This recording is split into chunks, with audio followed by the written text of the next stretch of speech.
Hey guys, Spirit of the Law here. We've been getting a slow trickle of information about the Last Chieftains DLC coming out on February 17th.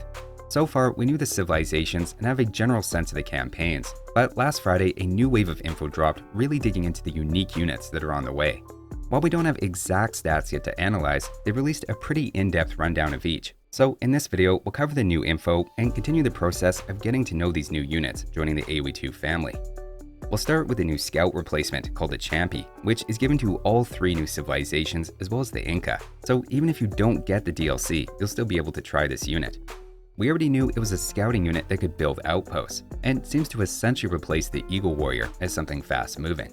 The main takeaway from the new info is that, like an Eagle Warrior, it's going to have very high pierce armor as well, though they really emphasize its high attack, or quote heavy damage when raiding as well, which I wouldn't necessarily have said about Eagles.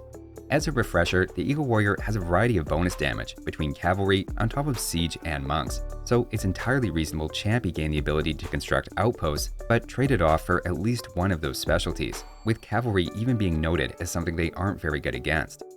The Gulam is another example like this, as while they're superficially also fast-moving infantry like eagles that are good against archers, they don't have any of the other Eagle Warrior bonuses.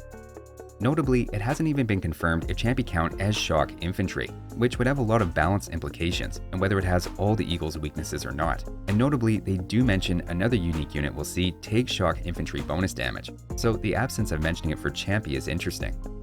The new text also specifically mentions Champi as the backbone of South American armies, and maybe I'm reading too much into that, but it seems like stronger wording than what Eagles would typically receive. So it even makes me wonder if Champi replaced both the Eagle and Swordsman lines as your most basic infantry.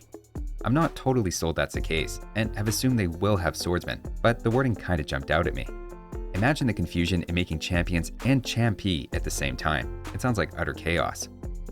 If you really want to buy into the speculation and want to put on your tinfoil hats, I checked and there isn't a single longsword unit in any of the screenshots for the new civs or Inca that have come out, while we see plenty of the spearline, mangonel, skirmisher, and other generic units mixed in. Whether it's a militia line replacement or not, and I do kind of lean toward not, the outpost building mechanic for Champi alone is interesting, and is probably going to be held in check during the early game because of the outpost stone cost, where even building one means you have to collect some stone to make 2 town centers in Castle Age, unless there's some stone bonus like Incas or you have an Ethiopian ally. Keep in mind, outposts don't have great line of sight in Dark Age, and their sight increases each time you age up, though leaving an outpost beside an opponent's military building to keep track of when or what it's producing might be a good use case in Feudal Age. The pictures give confirmation there are 4 different levels for the Champi Warrior, and it may automatically upgrade in Feudal to the 2nd tier, or maybe you have to pay for that, like with Men-at-Arms. Again, I also love the new architecture, and this is the new building set for Incas as well as the new civs, along with sharing a new settlement, universal drop-off building, and slingers. Next though, let's see what new info we can learn about the Mapuche. This is the cavalry-based American civ, and like all the new civs, has 2 unique units. The first is the Kona from the castle, and the other is the Bolas Rider from the archery range. From that already we can deduce the civilization will not have the stable for bloodlines or husbandry, and we even learned they won't have cavalry armor at the blacksmith. To zoom in on the Kona first, their unique ability is dealing more damage to already injured units. Now that we know they're lightly armored and don't have blacksmith armor upgrades or bloodlines, that kind of changes the impression of the unit to much more of a glass cannon, and they're specifically highlighted as being suited for raiding and map control, but vulnerable to heavily armored melee units. To me, that suggests relatively low attack, though interestingly it highlights they counter gunpowder units especially, I assume through an attack bonus. You can imagine a situation where they might have good Champi, but need Kona as a deterrent for enemy hand cannons. As for the Bolas Rider at the archery range, they highlight historically the Bolas was used to entangle and incapacitate, so it's pretty natural then that its special ability is to slow enemy units temporarily when they're hit.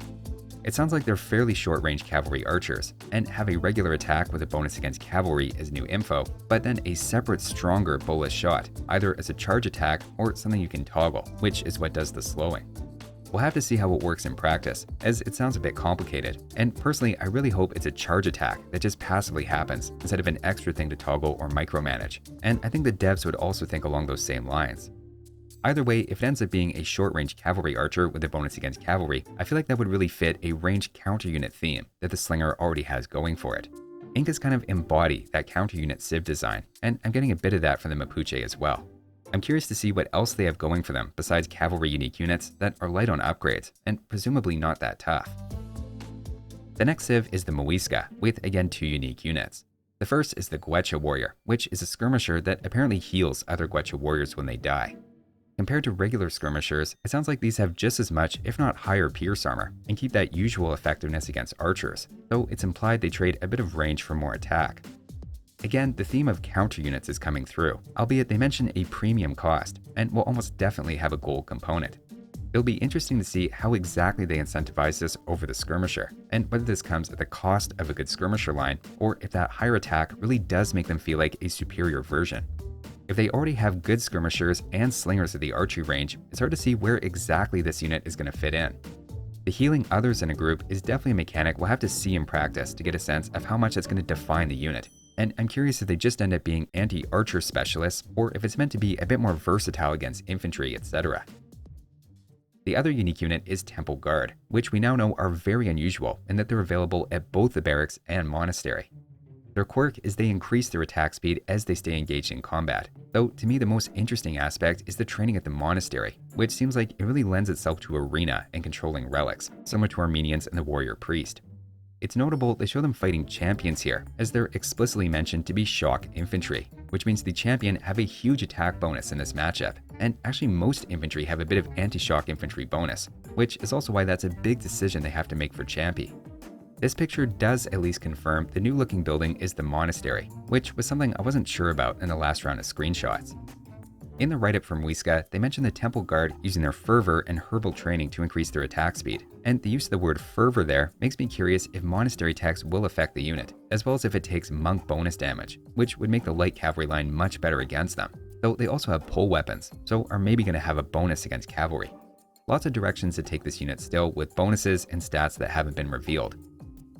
And finally, let's talk about the 2P's unique units. They seem like the archer civ out of the group, with the Blackwood Archer now confirmed to be a castle unique unit. These are trained in pairs and cost half a pop space each, so very much the Karambit Warrior in archer form. In addition to being pure quantity over quality and having low attack, you can apparently use a unique tech to give them some poison damage, almost certainly like a Liao Dao's bleeding damage over time. The fact that bypasses armor can actually be a big deal in the right matchup, and we'll have to see if a lot of anti-archer units have met their match here. An archer unit that's supposed to be easy to mass and gets through enemy pierce armor with a high attack rate and even a bit of guaranteed damage with poison sounds very strong. But I think we all would have said the same thing about Armenian composite bowmen bypassing armor as well, and those are just fine in terms of balance, so you can't really judge these things until actually seeing them in action, or at least seeing its official stats. The other unique unit is the Ibirapema Warrior, which is made from the barracks. We already knew these guys had area damage of some sort, which we've seen plenty of times for melee units, often behind a unique tech. Though in this case, they do equal damage to all targets in front of them, whereas usually melee trample effects are just a fraction or a fixed value. That could be offset by low base attack, but the write-up then also explicitly describes them as exceptionally durable. A durable frontline unit that works especially well in dense fighting, backed up by tons of archers and support that can fire through pierce armor, sounds pretty great on paper. Though I wonder how this holds up to a few scorpions or mangonels, and maybe it's not as scary as it sounds. The fact this unit comes to the barracks is also notable, as between the Champi and presumably the spear and swordsman line, that's a lot of units at one building. I actually kind of hope this is a unique swordsman line upgrade like legionaries were, or like the Savar for Persians as another precedent. I think the game could use more units like that, and a champion with area damage and some other stat trade-off would be pretty fun. They don't really hint at that, but I think it'd be cool, and it would help 2 unique units for every civ go down better if some of them were worked into existing unit lines, instead of being brand new unit lines with unique interactions to learn. Between Ibirapema Warriors and the Champi as a militia line replacement theory, admittedly I may be grasping at spicing up swordsmen in any way I can. Clearly there's still some questions left to be answered through seeing the units in practice, and obviously bonuses or unique techs can also have a big impact on the things we've seen. The DLC is out in roughly 3 weeks, and everything so far has me feeling pretty optimistic about it. That'll do it for this one though. Thanks for watching guys, and I'll see you next time.